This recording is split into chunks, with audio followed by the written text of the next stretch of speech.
Bueno, vamos a la tercera parte de este tema, que es, si se quiere, la más jugosa.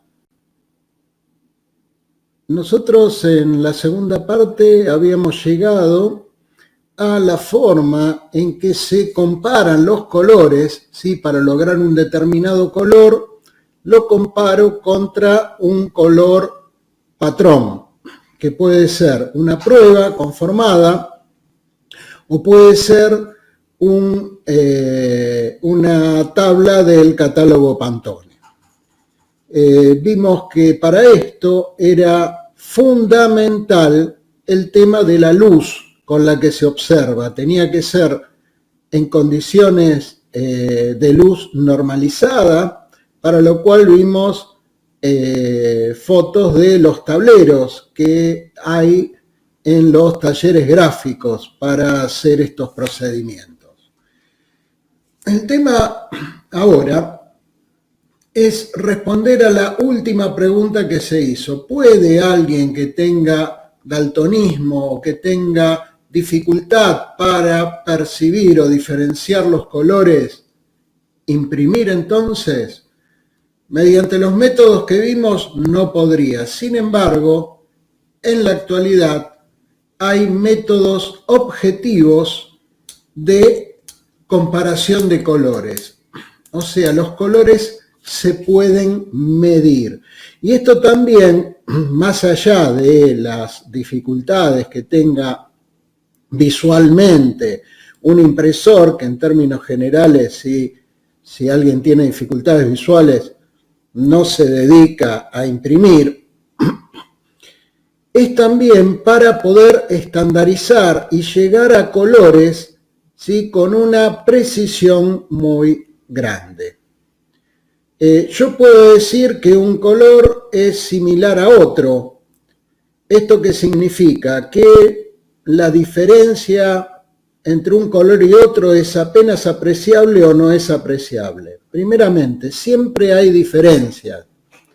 Segundo, eso de apreciable, no apreciable, ¿sí? No sirve en la industria. ¿Sí? En la industria sirven los números. Y para que haya números hay que poder medir. Y entonces entramos en un tema que es la medición del color, comúnmente llamado colorimetría. ¿Está bien?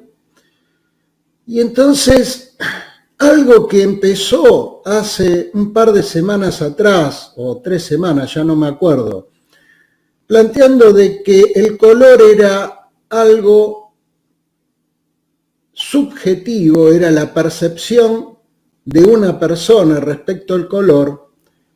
Vamos a ver la necesidad y cómo se hace para poder medir algo en esas condiciones. Para poder medir, ¿qué hay que tener? Hay que tener unidades de medida, hay que saber qué es o qué propiedades se está midiendo, y tenemos que tener una escala o patrón contra el cual comparar estas medidas, aparte de instrumentos para medir y el método correspondiente para hacerlo. Nosotros, dentro de lo que vimos algunos tipos de medidas del color. Por ejemplo, cuando hablamos de síntesis aditiva y hablamos de los monitores, ¿sí? De los monitores y las pantallas, vimos que la unidad de color, o sea, la unidad reproductora de color era el píxel. Y el píxel tiene 3 fósforos, un fósforo que emite luz roja, un fósforo de luz verde y un fósforo de luz azul. Si ustedes en la pantalla de un monitor tienen un color y tienen un programa de diseño y quieren tener una composición RGB de ese color, lo pican con el gotero y va a salir 3 valores. El primero corresponde a la emisión del rojo, de la luz roja, el segundo del verde y el tercero del azul. Y esos valores van de 0 a 155. O sea, cada uno de los fósforos tiene 156 formas posibles de emitir. No es caprichoso el número 156, es 2 elevado a la octava y tiene que ver con cómo trabajan, ¿sí?, los componentes digitales. ¿Sí? Yo tengo 2 a la octava formas y tengo 8 espacios y tengo 2, cada posibilidad del espacio en números en forma binaria es 0 y 1. Acá lo que tenemos es, al tener 8 bits, tenemos la posibilidad de 152 a la octava, 156 intensidades diferentes de cada uno de los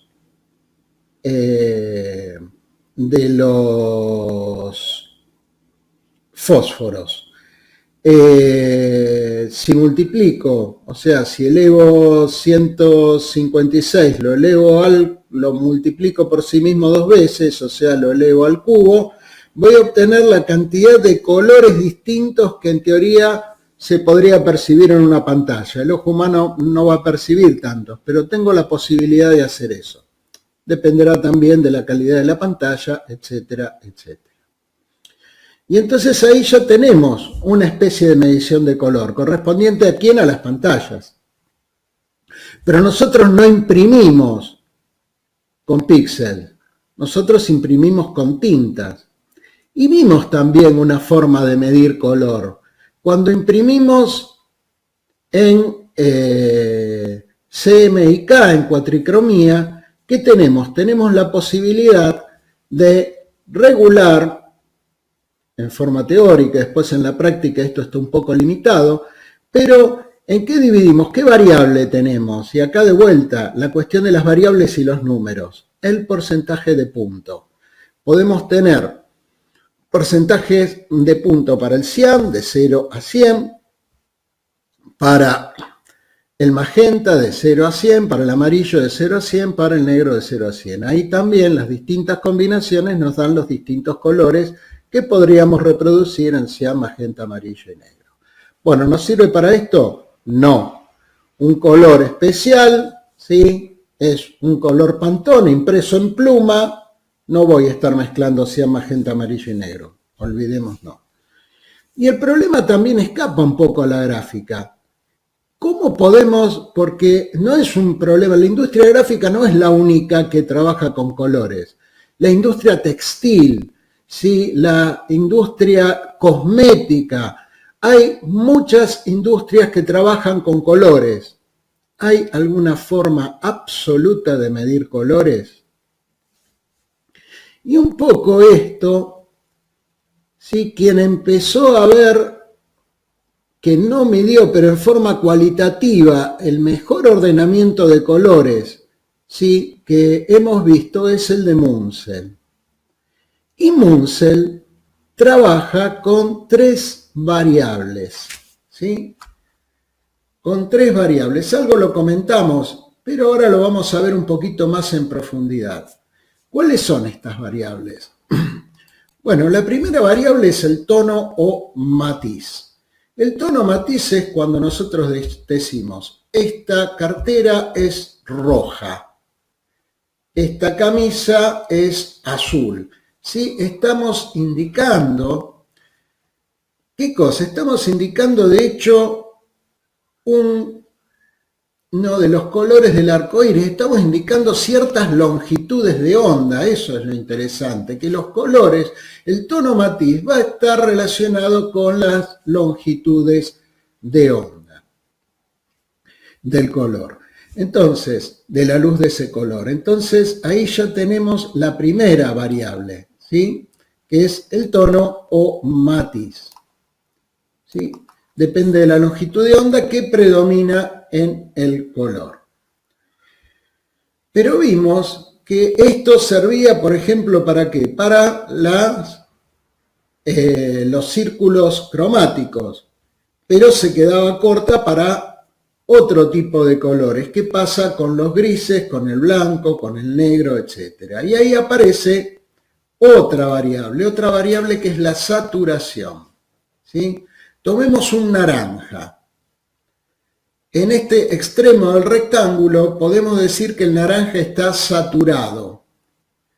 Si yo le voy quitando color, ¿sí?, lo voy desaturando, se me va a ir transformando lentamente ¿en qué? Lentamente en un gris, en un determinado gris. Es lo que se llama comúnmente pureza o intensidad del color.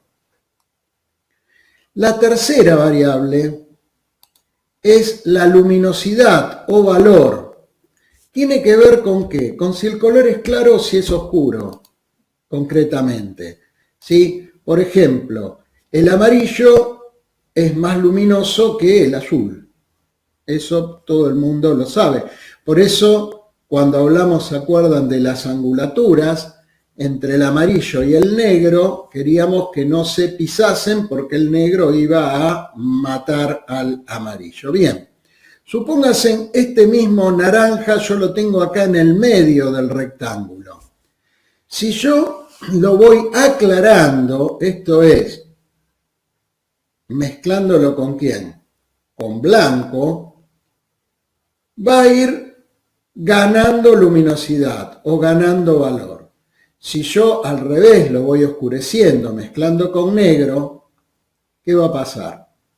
Va a ir perdiendo valor o luminosidad.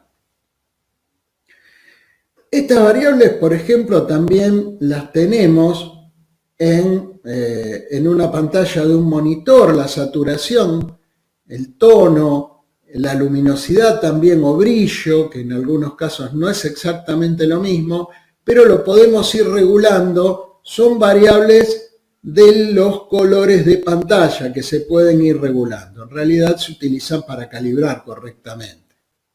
Pero estas son las variables del color, ¿sí? Ahora, ¿qué pasa?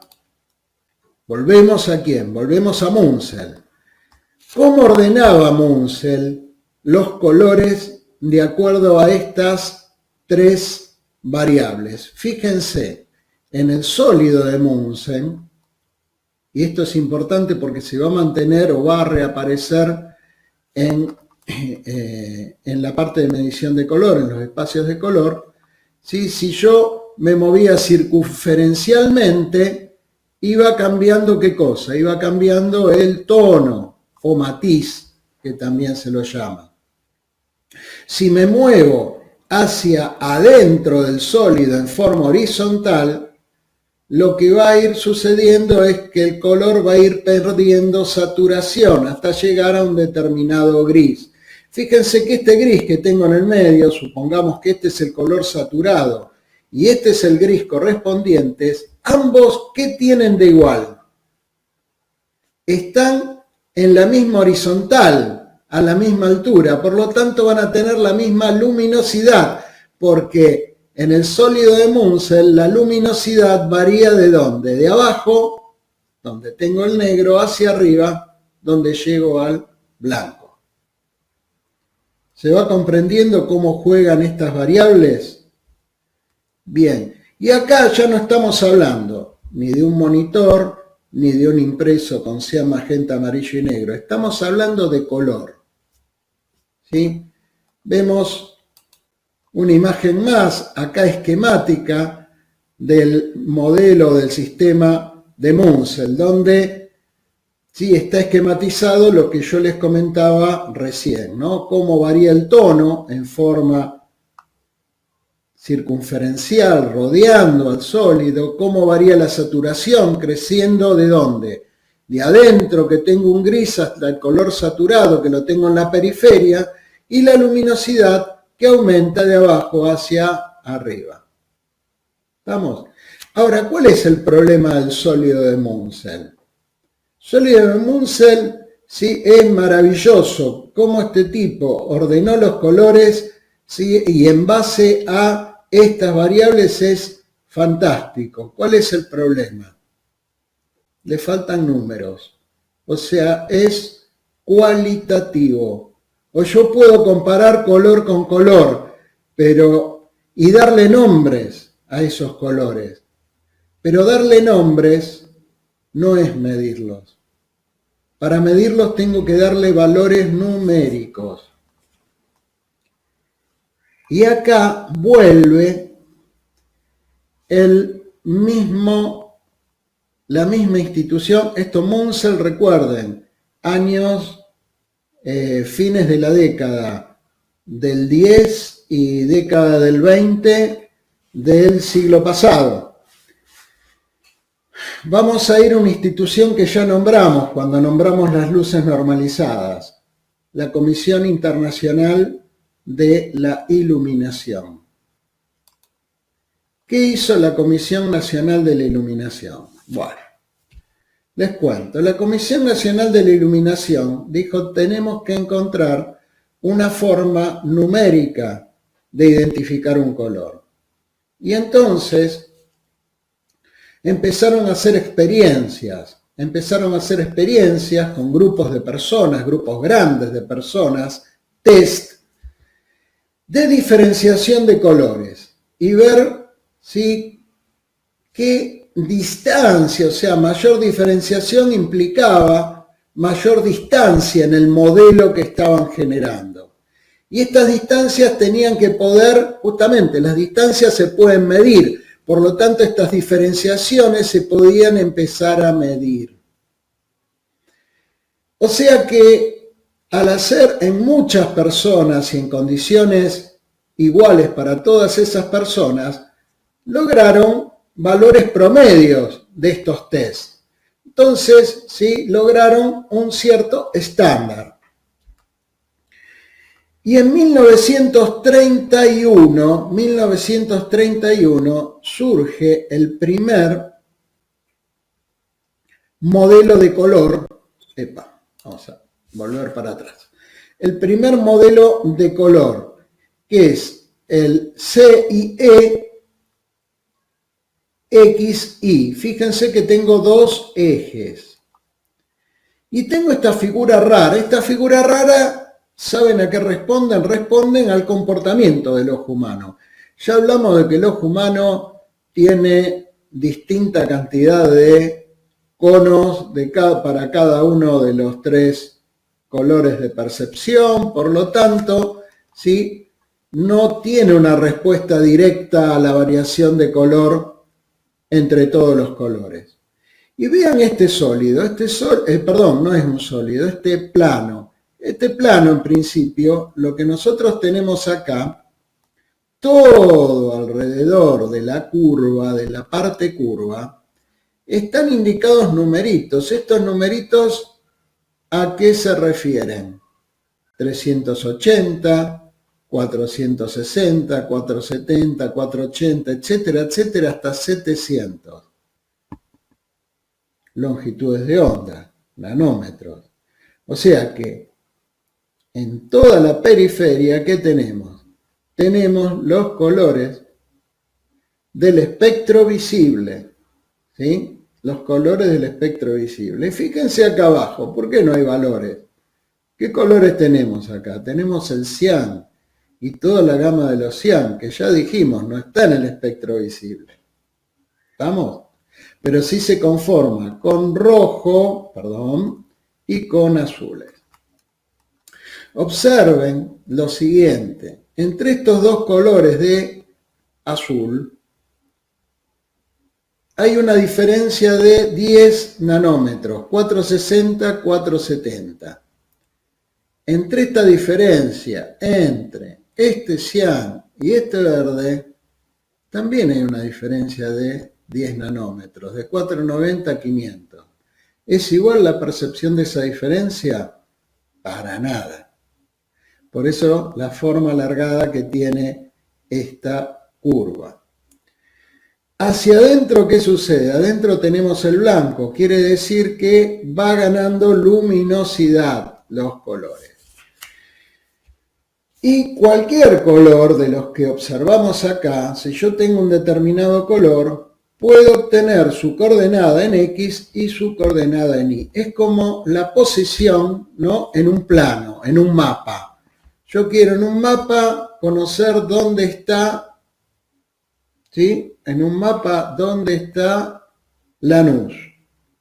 Y me va a fijar la plaza de Lanús, por ejemplo, la estación de Lanús está en tanto de longitud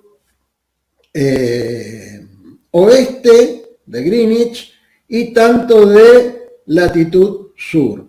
O sea, me dan las coordenadas, ¿no? Es una forma de medir la ubicación. Acá es una forma de medir el color por coordenadas. Y también se pueden medir diferencias de color, que lo vamos a ver un poquito más adelante. Ya falta poco. Entonces acá tendríamos en principio los colores observables a partir del espectro visible y sobre este modelo, que se llaman modelos de color, sobre este modelo ahí tenemos dibujados, ¿sí?, tres líneas. Una línea azul, una línea verde, una línea roja o naranja. ¿Qué simbolizan estas líneas? Bueno, simbolizan en realidad lo siguiente. Si tomamos la línea verde, ¿sí?, es un triángulo de un monitor RGB. Acá tendrá el extremo del rojo, acá el del verde y acá el del azul. Este monitor en particular puede reproducir todos los colores que estén dentro de este triángulo. Y no va a poder reproducir ninguno de los colores que esté por fuera del triángulo. Entonces, se dice que ese conjunto de colores limitados por el triángulo es el gamut, G-A-M-U-T, de ese monitor en particular. En la línea azul tenemos, por ejemplo, una determinada impresora que trabaja o que está imprimiendo en cian, magenta, amarillo y negro. Bueno, ¿qué colores puede representar? Los que están dentro de la línea, limitados por la línea azul. Y el catálogo Pantone en esa época podía llegar a reproducir o tenía colores dentro de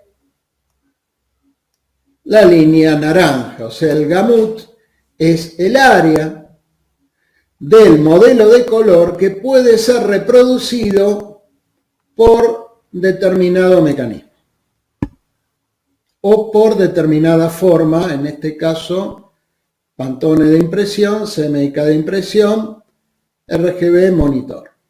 ¿Está bien? Entonces, dentro del modelo de color, nosotros, si tenemos distintos mecanismos o implementos de reproducción de color, vamos a ver los alcances que tiene. Ninguno va a poder reproducir todos los colores que nosotros vemos, eso de por sí. ¿Qué pasa? Cada vez, por ejemplo, en los televisores o en las pantallas, cada vez que mejoran las pantallas, ¿qué van haciendo? Van extendiendo el gamut. Se van pudiendo reproducir más colores. Y entonces llegamos, esto era 1931, ahora llegamos a 1976. 1976, la Comisión Internacional de la Iluminación crea un modelo de color tridimensional. ¿A quién nos hace acordar? Al del amigo Munsell. ¿Cuál es la diferencia? Que acá en este modelo cada color va a estar medido, tiene coordenadas de color y es absoluto, no depende, los modelos de color, recordemos, no dependen de por lo menos estos modelos de la Convención Internacional de la Iluminación, son independientes de los mecanismos de reproducción de color, por lo tanto son absolutos. ¿Está claro? Y entonces, ¿qué tenemos? Tenemos tres coordenadas, una vertical y dos coordenadas horizontales. La vertical se llama L, las horizontales A y B.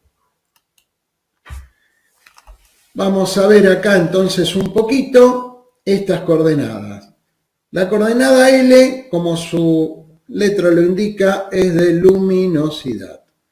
La luminosidad va a aumentar desde el negro, que está en el polo sur, si lo quieren, parece una esfera, un globo terráqueo, ¿no? Hasta el blanco, que está en el extremo norte. Fíjense una cosa, al valor del negro se le da el valor 0 y al valor del blanco se le da el valor 100. Y después tenemos dos coordenadas horizontales. Las coordenadas horizontales van a tener que ver con las otras dos variables. ¿Qué variables son? El tono o matiz y la saturación.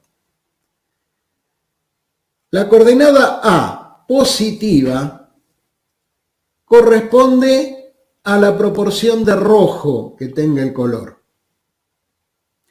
También va a variar entre 0 y 100. La coordenada A negativa corresponde a la cantidad de verde que tiene el color. Las antípodas del rojo en este sistema es el verde. Y acá tenemos lo siguiente. Los valores A negativos me están diciendo de que lo que voy a tener es una componente verde. Si es A positiva es una componente roja. Ahora vamos a dar un pequeño ejemplo. El otro eje, el eje B larga, tenemos en los positivos al amarillo y en los negativos al opuesto del amarillo, que es el azul. ¿Sí? En el medio los valores de A y de B son ceros. Si yo tuviera un color, por ejemplo, 60, LAB 60, 0, 0, significa que voy a estar en el eje medio y va a ser un gris. No tiene no tiene cromatografía, no tiene color, si se quiere, en cuanto es acromático, es el término correcto, ¿sí? Bien, si yo tuviera un color que fuera 50, 80, 80, significa que 50 me está dando la luminosidad, voy a estar por acá. 80, 80, ¿qué me está diciendo? Me está diciendo que componente amarillo tengo 80, componente roja tengo 80. Rojo y amarillo, en el medio, ¿qué hay? Naranja. Entonces un naranja con luminosidad media. ¿Se va entendiendo un poco? Bueno, y entonces se puede medir el color. ¿Sí? Nosotros acá tenemos un corte horizontal, ¿no?, de este espacio, de esta esfera, y un corte horizontal nos da un disco, ¿no? En este caso, el disco medio, fíjense que en el centro hay un gris. Y hacia afuera los colores van adquiriendo, ¿qué cosa? Saturación, igual que en el sólido de Munzer. ¿Sí? Acá tenemos un gráfico cualitativo, justamente, ven, similar al sólido de Munsell, de cómo varían en este espacio de color el tono, la luminosidad o valor y la saturación. ¿Sí? La gran diferencia entre uno y otro es que este tiene valores numéricos y entonces se puede medir. Eso es lo grandioso que tiene este sistema, este modelo de color. Y este modelo de color se puede aplicar a la industria gráfica, a la industria textil, a la industria cosmética, etcétera, etcétera. ¿Sí? Y no es, o sea, no me da como el sistema Pantone que lo que me dice, miren, este es el color y se hace de esta manera. Y después cuando uno está trabajando no me dice qué diferencia tengo yo con ese color Pantone. Ahora vamos a ver cómo trabajar con esto. ¿Sí? De vuelta ahí tenemos un poco el sólido de Monsell. Vamos a volver a ver qué tenemos acá. Sí. Lo que tenemos ahora son un par de videos importantes. Justamente, ¿cómo se miden los colores? ¿Hay un tipo que hace cálculos que lo mire a ojo? No, es imposible eso. Con una regla tampoco. Entonces tiene que haber un instrumento que mide el color. Y si es un instrumento que mide el color, se va a llamar colorímetro. Y eso es lo que vamos a ver en el siguiente video.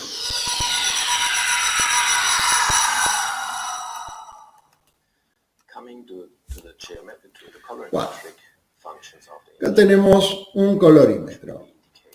El colorímetro tiene una pantalla, tiene botoneras para poder ir viendo las funciones de la pantalla y a su vez tiene una luz. O sea, ¿cómo funciona un colorímetro? El colorímetro tiene una luz normalizada. Con esa luz normalizada va a iluminar el sector del impreso del cual quiere conocer el valor que tiene el color. ¿Está bien? Entonces, proyecta la luz incide en el impreso, se refleja y ese rayo reflejado es analizado por el instrumento, es descompuesto por el instrumento y de acuerdo a la medición del instrumento me va a dar los valores L, A y B del color que está analizando. ¿Ven? Ahí lo pone bien. Entonces, ustedes fíjense que marcó este sector, ¿no? Esta para acá tiene 3 pestañas. La primera pestaña dice reference, o sea, color de referencia. En nuestro caso, ¿qué podría ser? Podría ser una pantonera o una muestra conformada. Vamos con el instrumento calibrado, digamos, todas partes del método de cómo se trabaja. Vamos, lo apoyamos, ¿sí? Apretamos este botón que está acá arriba, va a salir la luz, se va a reflejar, lo va a analizar y en pantalla aparece los valores, la terna de valores o coordenadas del color L, A y B. A y B, fíjense, L 49,78, casi 50. ¿Qué dijimos? Luminosidad media tiene ese color. A, 66, positivo. B, 42, positivo. Significa que esto 66 es componente roja, 42 es componente amarilla, y estamos en el ejemplo que dimos hace un ratito, ¿no? Entre el rojo y el amarillo será un naranja, más tirando al rojo que al amarillo. Bien. Continuamos un poquito. Entonces, ¿ahora qué va a hacer? Con esos valores de referencia ya en el instrumento, va a ir a la muestra. O sea, en el ejemplo que estuvimos charlando, al impreso, la muestra del impreso que yo quiero analizar. Me pongo en el lugar donde está el parche de color, la tira de control colorimétrica, que es algo así, ven acá abajo, ¿sí? Esto está, y acá se ve también, son tiras de color que están generalmente en los laterales de la impresión, en los bordes, que después en la terminación del producto, cuando se corta, eso queda afuera. ¿Tá?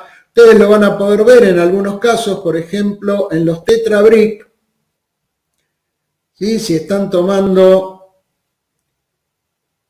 ¿qué quieren? ¿Que diga vino? No. Si están tomando leche, ¿sí?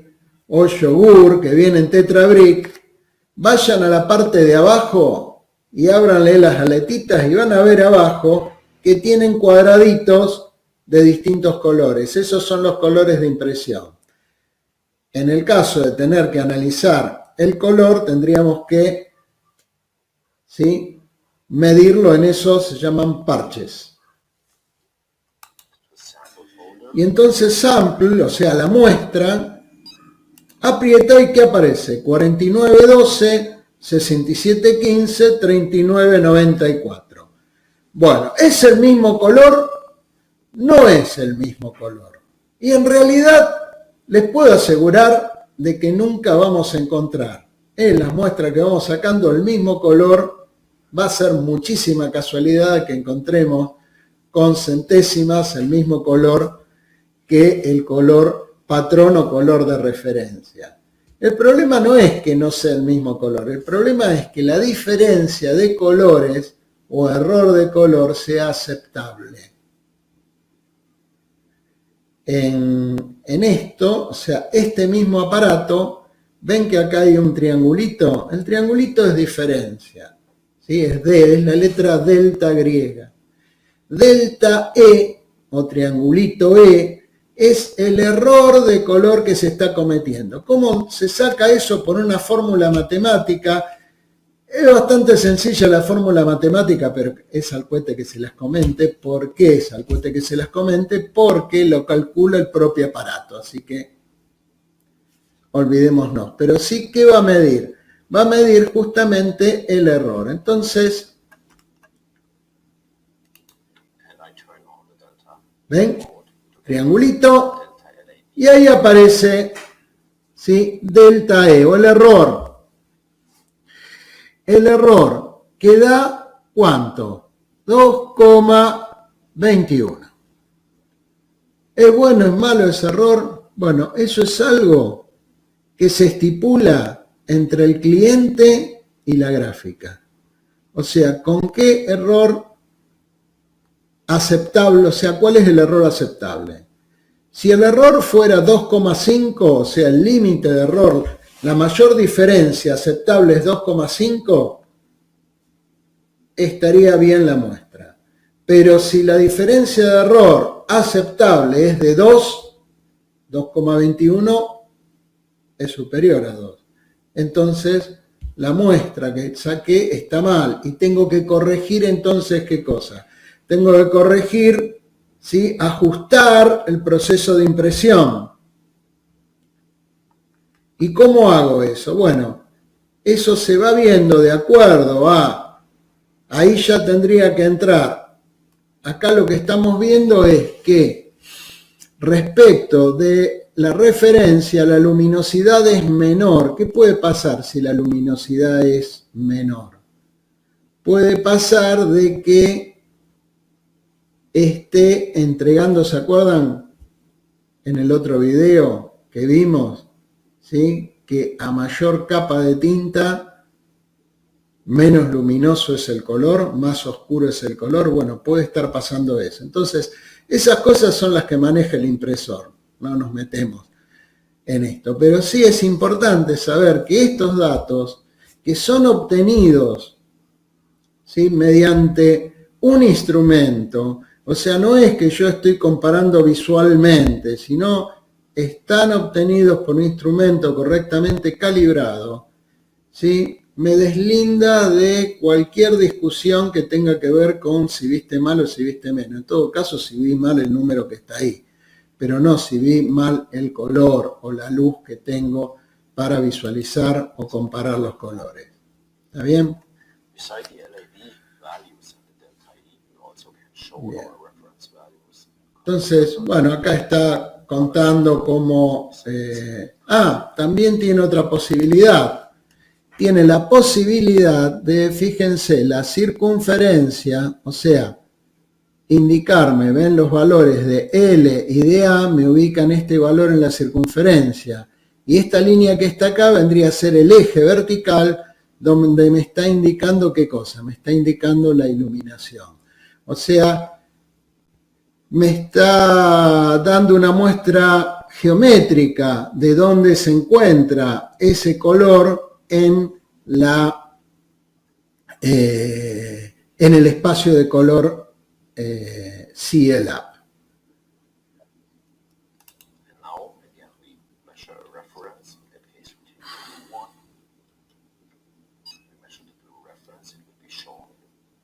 Bueno, ahí está.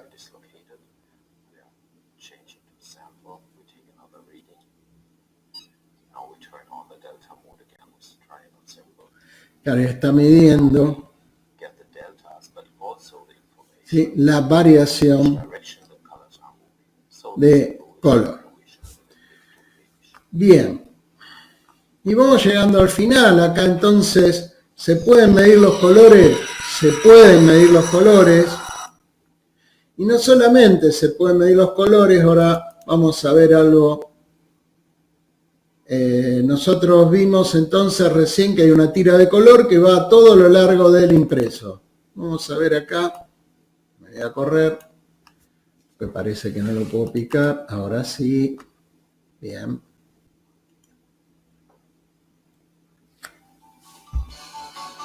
¿Cómo se adapta esto a la alta producción?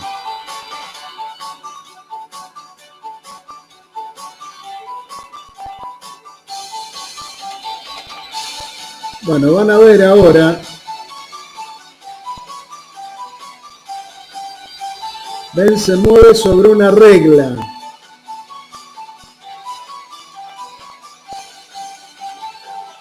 Entonces, ¿qué es lo que hace? Cuando yo pongo el impreso tiene toda la tira de color, uno tras otro, los parches, como se ve ahí. El aparato, ¿qué va haciendo? Se va moviendo, ahí se calibra. Y ahora empieza. Y se va moviendo por los distintos parches y me va dando un diagnóstico, ¿sí?, de cómo está el color a todo lo largo del pliego impreso. También lo puedo hacer en forma, en este caso, para controlar una impresión en CMYK, en cian, magenta, amarillo y negro, que es lo más común en las impresiones offset, ¿sí? A todo color se trabaja en cian, magenta, amarillo y negro, aunque también se pueden agregar algunos colores especiales, ¿sí? Porque esto también, algo que les comenté en uno de los videos de la clase de hoy, es que todas estas cuestiones que estamos hablando para los colores especiales también, hay que decirlo, se usan para las tintas de proceso, para ver si están correctamente o no impresas las tintas de proceso. El cian, el magenta, el amarillo y el negro. O sea que la colorimetría no solo trabaja con colores especiales, trabaja con todos los colores, ¿sí? Eso que quede claro. Bien, vamos cerrando entonces por acá. Entonces, la existencia de un modelo, de un espacio de color absoluto como es el CIE-LAB y otros similares que se utilizan también, propuestos por la Comisión Internacional de la Iluminación, y de los colorímetros para poder medir los colores, tanto en impresiones como también en monitores, existen colorímetros para monitores, permite la regulación, la calibración de los mismos para que se pueda hacer algo que en general no sucede. El hecho de que cuando yo observo un color en una pantalla y observo el color impreso sean similares. Por lo general, las calibraciones con las que vienen las pantallas, las máquinas impresoras, los distintos sistemas de impresión hacen que el color observado en una pantalla, incluso el mismo color o la misma zona del producto observado en otra pantalla distinta a la del cliente, sean visualmente distintos. En la impresión de prueba, distintos a los de pantalla, y en la impresión definitiva en el sistema convencional, distinto a ambos, con leves diferencias. En general, los técnicos, los diseñadores están acostumbrados a trabajar con esas diferencias de color. Saben que cuando ven determinado color en pantalla, cuando se vaya a imprimir, va a salir distinto. Eso es una cosa que se tienen que acostumbrar como diseñadores.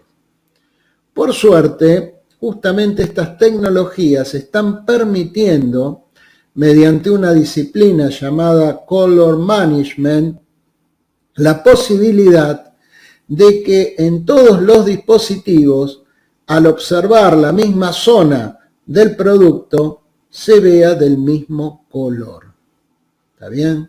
Y esto gana muchísimo desde todo punto de vista, porque primeramente, sí, una de las cosas que reduce es el grado de discusiones que hay. Yo estuve viendo tal cosa, a mí me mostraste tal color y sale otro color distinto, ¿sí? Queja del cliente, queja de ustedes. Yo diseñé con este color y mirá cómo salió impreso.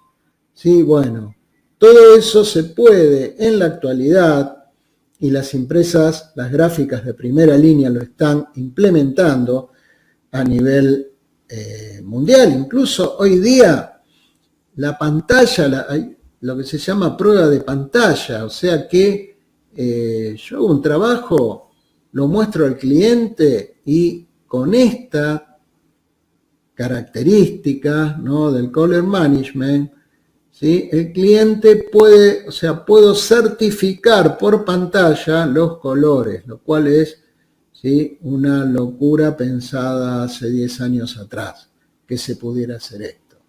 ¿Sí? Entonces, esto es lo que se está logrando, lo que se está trabajando en estos días. ¿Todas las gráficas trabajan con colorímetros? La realidad es que no lo hacen, ¿sí? Ahora, las gráficas de primera línea que trabajan para primeras marcas están obligados a hacerlo. Muy bien, terminamos por hoy. Buena semana.